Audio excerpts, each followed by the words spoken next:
¿Qué tal, Matías?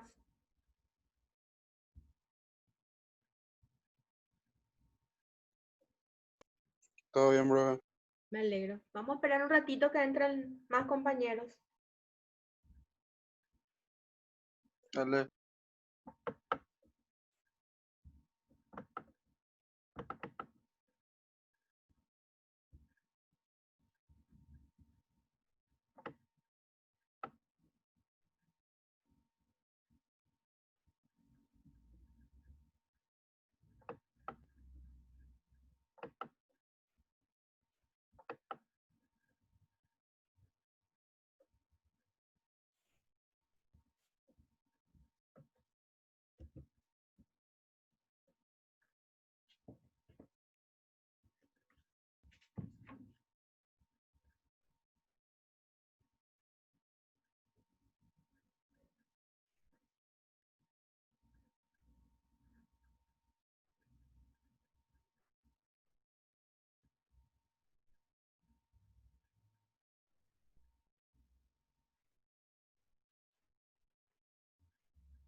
¿Qué tal, chicos? Mientras van ingresando, ahí les pongo a vista el trabajo práctico que vale 10 puntos, que es del segundo semestre.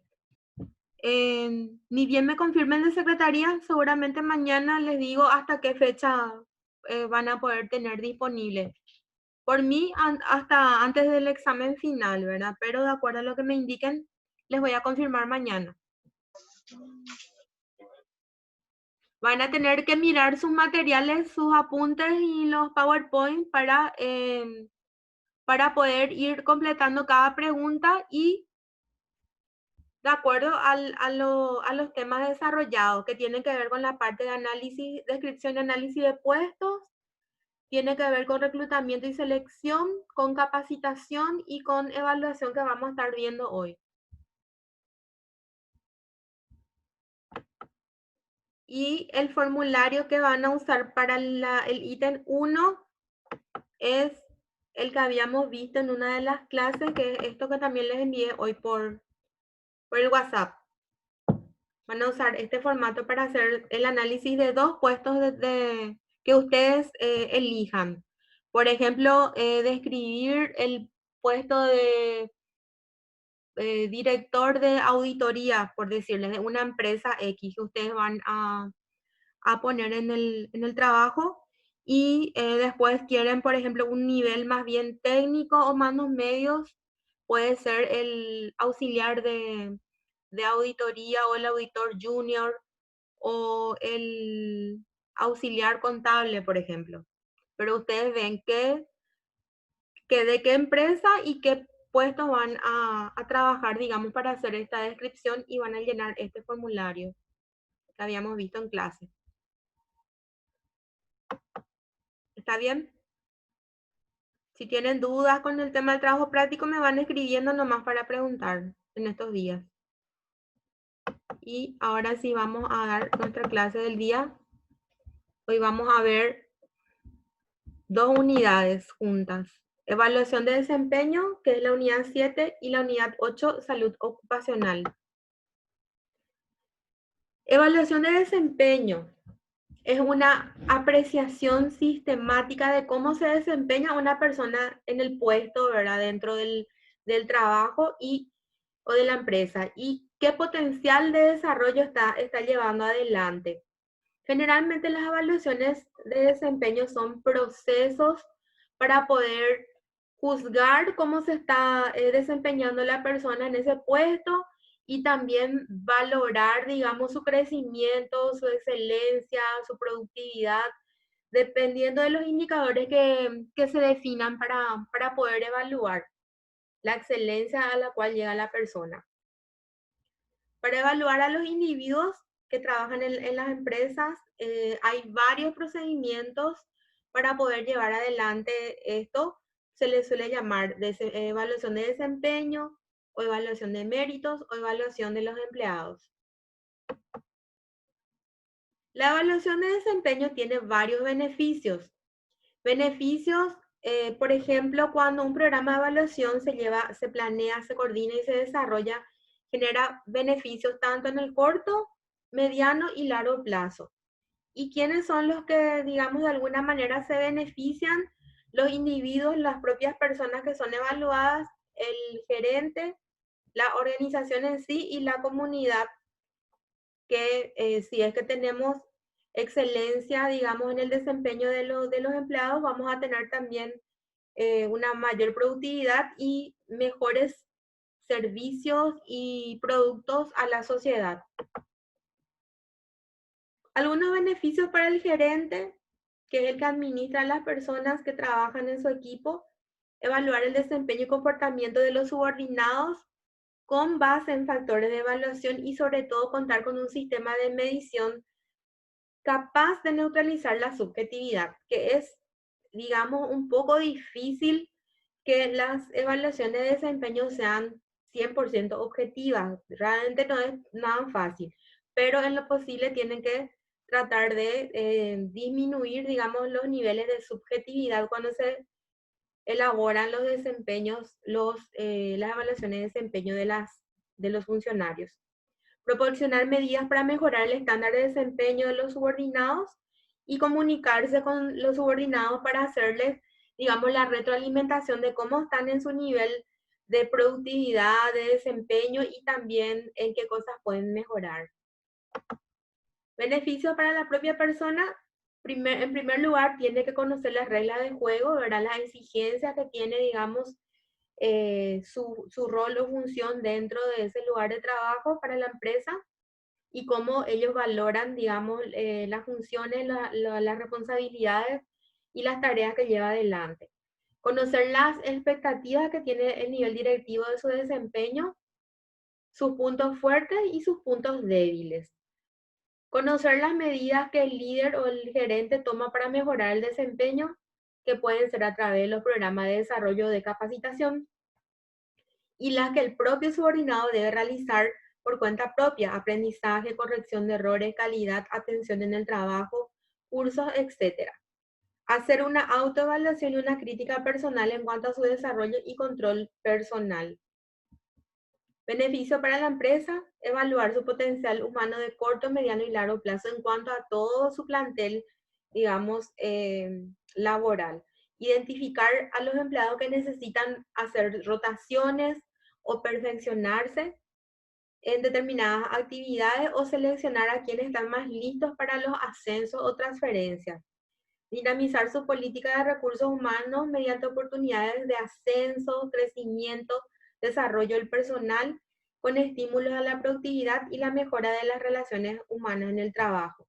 A veces las empresas de repente ven algunos estímulos, ya sean premios al mérito, a lo que obtengan mejores resultados en los desempeños, ¿verdad? Ya sea por gerencia, por niveles, por áreas, etcétera. La entrevista de evaluación de desempeño es fundamental cuando se tienen los resultados del desempeño de cada personal, para darle una retroalimentación tanto de las fortalezas como de las debilidades. Existen varios métodos que pueden utilizarse. Los tradicionales son estos 5: método de escalas gráficas, método de elección forzada, método de investigación de campo, método de incidentes críticos, métodos mixtos. Algunos ejemplos de evaluación tradicional: aquí por ejemplo tenemos una evaluación de desempeño donde se anotan los datos del funcionario, del empleado, la sección, el puesto, y a continuación se le dan frases, digamos, para que vayan marcando. Dice, solo, por ejemplo, solo hace lo que le mandan, comportamiento irreprochable, tiene, tiene miedo de pedir ayuda, o sea, una serie de criterios que se van teniendo en cuenta para ver realmente si el desempeño en todo esto que queremos medir, cómo está el funcionario o el empleado, ¿verdad? Esto es una evaluación de desempeño con el método de elección forzada. Es decir, que ya están predeterminadas, digamos, los indicadores o las preguntas que queremos que se respondan y en base a esto después vamos viendo el nivel de cada empleado, de calificación de cada empleado. También sabemos que hoy día hay otras nuevas tendencias de evaluación, ¿verdad? ¿Por qué? Porque cada vez se exige más dinamismo, hay mucho cambio y competitividad a nivel de recursos humanos.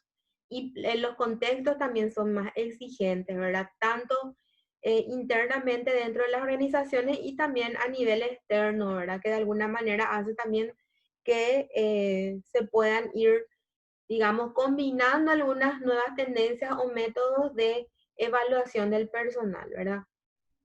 También cada vez se eliminan más esas brechas entre nivel directivo y niveles operativos. Entonces se trata normalmente de darle más énfasis al talento humano, ¿verdad? Y a generar, digamos, más, mejorar los desempeños y eliminar, digamos, esas brechas también entre los diferentes niveles. Un ejemplo de evaluación de nuevas tendencias, por ejemplo, este que tiene en cuenta, integra las prácticas de la administración de recursos humanos.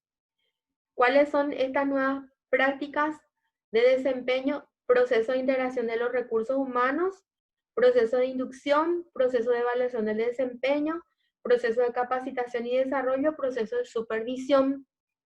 Entonces, digamos que integra de alguna manera a los sistemas de recursos humanos. Por ejemplo, el proceso de integración de recursos humanos, supervisar y localizar a las personas que tienen características adecuadas para los negocios de la empresa. Proceso de inducción, indicar si las personas están bien integradas a su puesto y tareas. Proceso de evaluación de desempeño, indicar el desempeño y los resultados alcanzados.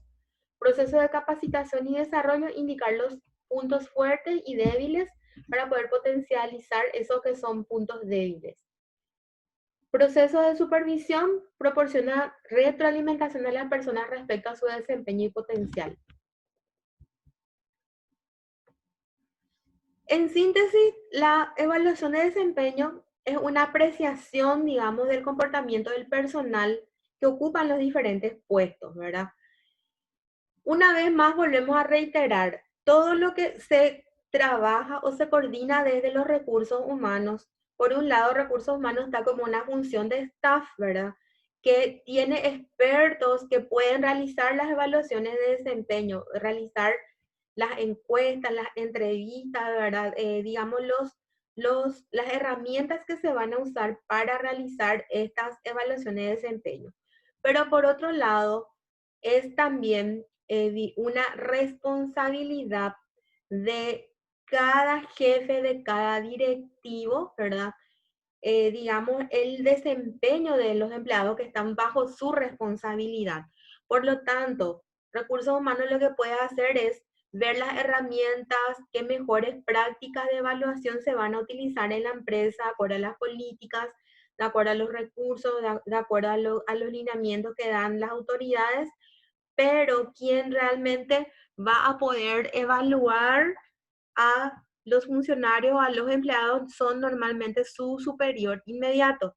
Es el que va a poder saber realmente apreciar si los mismos se están desarrollando de la forma más eficaz posible y si tienen puntos a mejorar. Entonces siempre es el superior inmediato el que va a evaluar digamos, a los puestos que están por debajo de él, ¿verdad? Normalmente. Y el que va a estar en mejor condición también de poder dar recomendaciones de mejora. Y como les decía, podemos usar varias técnicas para poder elaborar los cuestionarios para ver de acuerdo a qué queremos medir, qué es lo que queremos medir, la calidad del servicio, las relaciones humanas, el trabajo en equipo, el liderazgo, o sea, un montón de indicadores que podemos medir de nuestros funcionarios, empleados o del equipo de trabajo, pero al final, digamos, independientemente de lo bien que puedan estar hechas estas preguntas o estas encuestas, em, o estas herramientas de evaluación, igual siempre hay un sesgo de subjetividad, porque el que termina de evaluar siempre es el superior inmediato y pueden haber también, digamos, nivel de subjetividad de las personas al momento de evaluar, independientemente de que las herramientas que se utilicen sean muy buenas, ¿verdad? Pero se apela siempre a tratar de que se haga en forma lo más objetiva posible y sirve para que podamos medir el desempeño de cada persona y cómo esas personas colaboran, digamos, al cumplimiento de los objetivos de la empresa o de la institución y cómo también pueden mejorar y después seguir, digamos, desarrollándose y siendo promocionados en la empresa. Y el otro tema que es salud ocupacional. Según el concepto de la Organización Mundial de la Salud, es un estado total de bienestar no solamente físico, sino también mental y social de las personas, y no solo la ausencia de enfermedades. Entonces, se trabaja mucho con lo preventivo, digamos, con el concepto de prevención. La higiene laboral se refiere al conjunto de normas y procedimientos que pretende proteger la integridad física y mental del trabajador al resguardo de los riesgos de salud inherentes a las tareas del puesto y el ambiente físico donde se las realiza. Es decir, todo lo que tiene que ver en el ámbito de trabajo, entonces todo lo que tiene que ver con la higiene laboral y son normas y procedimientos que se deben llevar adelante para poder resguardar lo más que se pueda la salud de los empleados o funcionarios dentro del ambiente laboral. La higiene laboral gira en torno al diagnóstico de la prevención de males ocupacionales a partir de estudio y control de dos variables, el ser humano en sí y el ambiente en el cual se desenvuelve, en este caso, el ambiente laboral. Un plan de higiene laboral que incluye un plan bien organizado, por un lado, incluye, en segundo lugar, servicios médicos adecuados. Una empresa puede tener un dispensario para urgencias, primeros auxilios.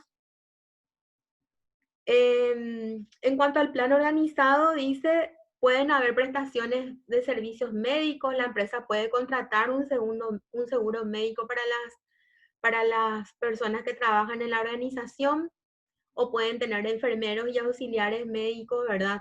En el lugar de trabajo. Prevención de riesgo, el 3 se trata de actividades de detección, diagnóstico y eliminación o reducción de riesgos ambientales.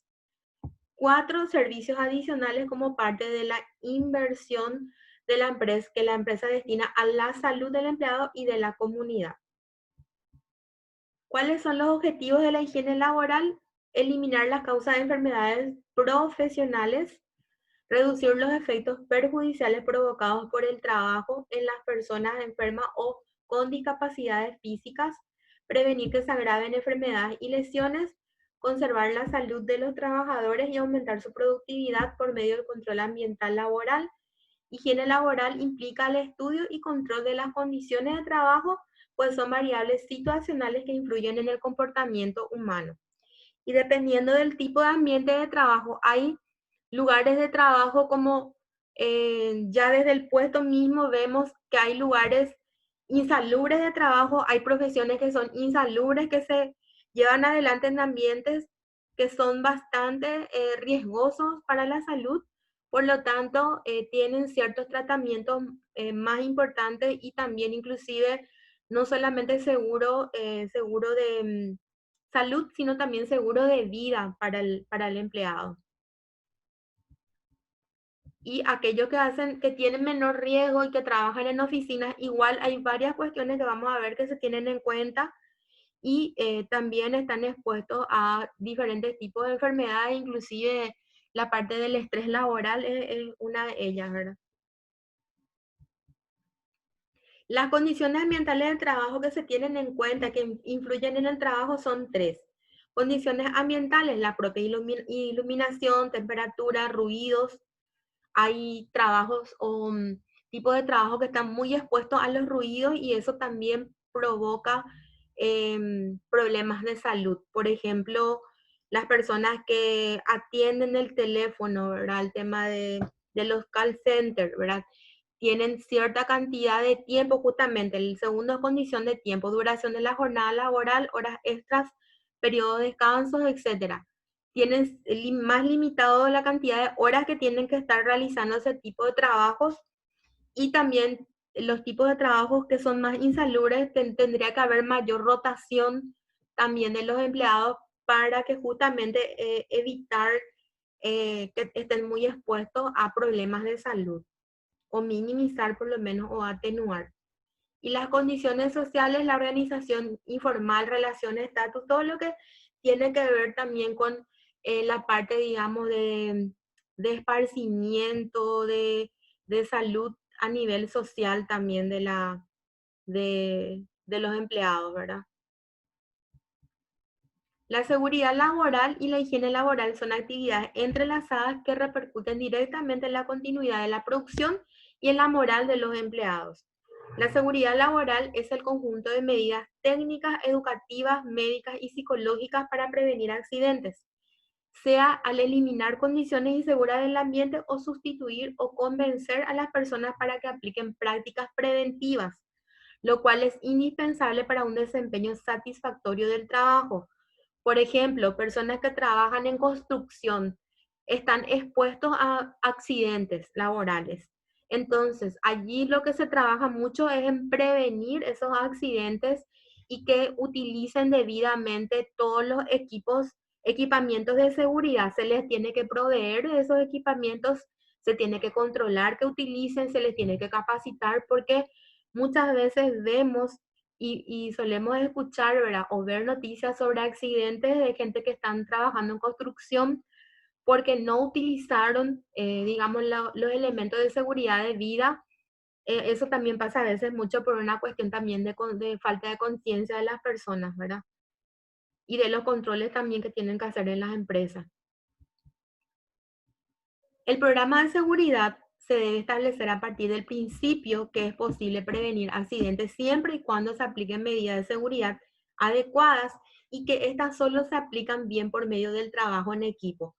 Esto requiere mucho trabajo en equipo y mucho compromiso también desde el nivel directivo y todos los empleados que tienen que llevar adelante ciertas prácticas de seguridad, ¿verdad? E higiene laboral. En otras palabras, cada jefe es responsable de la seguridad de su área a pesar de que la organización cuenta con un departamento de seguridad para asesorar a los jefes sobre esto. El CIPA. El CIPA normalmente hay ya en empresas medianas y grandes sí o sí tienen que tener el CIPA. El Departamento de Seguridad no es lo mismo que la Comisión Interna para Prevención de Accidentes CIPA, que es obligatorio que se tengan en las empresas, sobre todo las que son empresas medianas y grandes. Creo que de 50 para arriba personal ya se tiene que tener, ¿verdad?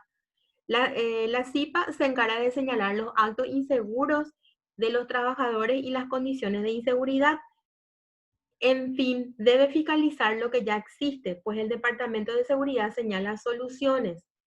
Entonces, la comisión indica todas las posibilidades, digamos, de actos inseguros que pueden haber dentro de la empresa, de acuerdo al tipo también de si son empresas, del tipo de empresas que sean. Pueden ser industrias, en industrias normalmente hay mayores posibilidades también de condiciones de inseguridad, depende del rubro, si son de producción y todo eso. Y independientemente del tipo de empresa que sea, siempre hay condiciones de riesgo en todos los lugares, de incendio, de cortocircuito, de un montón de posibilidades también. En fin, debe fiscalizar entonces lo que ya existe, pues el Departamento de Seguridad señala soluciones. Es decir, la comisión indica cuáles son esas condiciones de riesgo y si existe un departamento de seguridad, esta hace, digamos, se encarga de la parte ya de la solución o de la parte operativa. ¿Qué es lo que van a hacer para poder cubrir todas esas posibilidades de riesgo o de actividades riesgosas dentro de la empresa? para poder, digamos, minimizar o mitigar los riesgos que pueden pasar los funcionarios empleados. Las empresas grandes dice que están más evolucionadas y los miembros del CIPA auxilian a los superiores y a los jefes en asuntos de seguridad, dice. Prevención de accidentes. Según la Organización Mundial de la Salud, define accidente como un hecho no premeditado del cual se deriva un daño considerable. El Consejo Nacional de Seguridad define accidente como una serie de hechos que cuando ocurren en general y sin intención producen lesiones corporales, muerte o daños materiales. La seguridad busca reducir los accidentes laborales. Podemos definir accidente laboral como el que se deriva del trabajo y que provoca directa o indirectamente una lesión corporal, una alteración funcional o un mal que lleva a la muerte, así como la pérdida total o parcial, permanente o temporal de la capacidad para trabajar. Aquí también, digamos, tenemos en cuenta que a nivel de empresas privadas, eh, las empresas que pagan IPS tienen cubiertos los accidentes laborales porque IPS cubre tres, tres tipos digamos, de cuestiones. La parte de salud, atención médica, la parte de accidentes laborales y la parte de jubilación. O sea que los que están asegurados en IPS tienen cubiertas estas tres cosas. Y todos los que no están asegurados con IPS no tienen cubiertas estas tres cuestiones. Es decir, no tienen nadie que se ocupe de ellos si tienen un accidente laboral. Entonces es bastante delicado este tema a nivel, digamos, país. Por ejemplo, los que estamos dentro de la función pública que a mí me toca, ¿verdad? Nosotros no tenemos seguridad, no tenemos seguro de IPS y si nos pagan un seguro privado, de acuerdo, cada año de acuerdo al presupuesto, el día que digan que no va a haber presupuesto ya no nos van a pagar y los jubilados tampoco tienen seguro médico. Los que sí se jubilaron por IPS sí tienen, pero los funcionarios públicos en general no tenemos seguridad IPS, no tenemos, si nos accidentamos en el trabajo, no tenemos, podemos perder el trabajo y nos quedamos, por ejemplo, si yo me accidento en el trabajo y me quedo discapacitada, no voy a tener forma, o sea, la empresa no se va a hacer cargo, la institución no se va a hacer cargo de mi discapacidad. En el caso de que ocurra esto, sí, dentro de una empresa privada que está pagando IPS, sí tiene cubierto a través de IPS, digamos, siempre que se demuestre que el accidente fue en el lugar de trabajo o fue por trabajo, realmente. Administración de riesgos. La administración de riesgos implica identificar, analizar y administrar las condiciones que pueden provocar infortunios. Como le decía, eso se tiene que trabajar en todas las empresas, sean pequeñas, medianas, grandes, privadas, públicas, ONG, en todos lados, porque se tiene que administrar y se tiene que identificar debidamente todas esas situaciones riesgosas tanto para la empresa como para los funcionarios o empleados, y se tiene que tener un plan de administración de esos riesgos para ver qué va a hacer la empresa si sucede X o Z riesgo, ¿verdad? Entonces, para que no les tome de imprevisto, como anteriormente, por ejemplo, no se tenía muy en cuenta, por ejemplo, el tema de incendios después del licuado Bolaño, realmente se empezó a tomar más conciencia de ese tema, ¿verdad? Entonces, y hasta hoy día igual vemos muchas veces empresas o organizaciones que incumplen, ¿verdad? Aquí también entran los controles a nivel de organismos públicos, de municipios y demás que tienen que hacer cumplir esas disposiciones también por el bien y la seguridad de las personas que están trabajando en esos lugares y por los clientes, ¿verdad? Por todos los que vayan a esos lugares. Calidad de vida en el trabajo. Las condiciones físicas del trabajo no son lo único que importa. O sea, que tengan un buen escritorio, una buena computadora para los que están en la oficina, una buena luz, aireación, etcétera, ¿verdad? sino que también las condiciones sociales y psicológicas forman parte del ambiente laboral. Así también de todo tipo de trabajadores que están en las empresas, están expuestos a viajes, a accidentes, a trabajos insalubres, ¿verdad? Investigaciones recientes demuestran que para alcanzar calidad y productividad, las organizaciones deben contar con personas motivadas que se involucren en su trabajo y reciban recompensas adecuadas por su contribución. Así, la competitividad de la organización pasa obligatoriamente por la calidad de vida en el trabajo. O sea, en realidad todo esto que estamos hablando, digamos, se cimienta en buscar la mejor calidad de vida de las personas en el trabajo, no solamente a nivel físico, sino también a nivel psicológico y a nivel social de relaciones dentro del ambiente laboral. Y son muchas las implicancias, como veíamos, y son muchas las exigencias también a nivel legal, a nivel, digamos, de las empresas en cuanto a cumplir con estos requisitos para que los empleados puedan realmente tener esa seguridad de trabajar en un lugar donde resguardan su vida, donde además de pagarle un salario digno, de tener en cuenta otro tipo de remuneraciones que no sean solamente salariales como estudiamos en la clase anterior, ¿verdad? Tengan en cuenta también estas condiciones favorables para la salud física, mental y laboral de las personas. Entonces es fundamental, digamos, este tema como cierre de todo lo que estuvimos viendo de los diferentes subsistemas de recursos humanos, ¿verdad? Desde que la empresa presenta sus objetivos para poder lograrlo, vemos que está en continua interrelación con los empleados, que por un lado los empleados tienen sus objetivos y por otro lado la organización, pero siempre tienen que ir, digamos, buscando un punto de equilibrio entre ambos para que crezcan las personas, se desarrollen y también se desarrolle la organización, ¿verdad? Básicamente ese es el trabajo en pos de la gerencia de recursos humanos, ¿verdad? Básicamente con esto estamos cerrando nuestra clase de administración de recursos humanos y no sé si hay alguna duda, pregunta. ¿Podemos cerrar entonces ya la clase?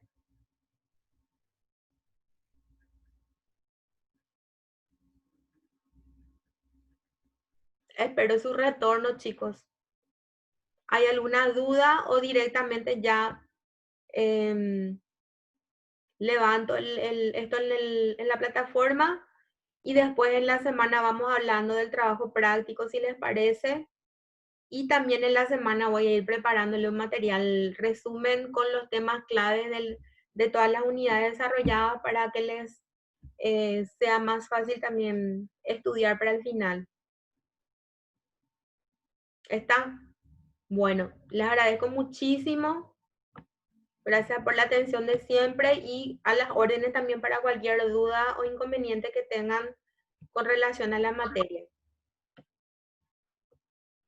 Les agradezco muchísimo. Gracias a todos.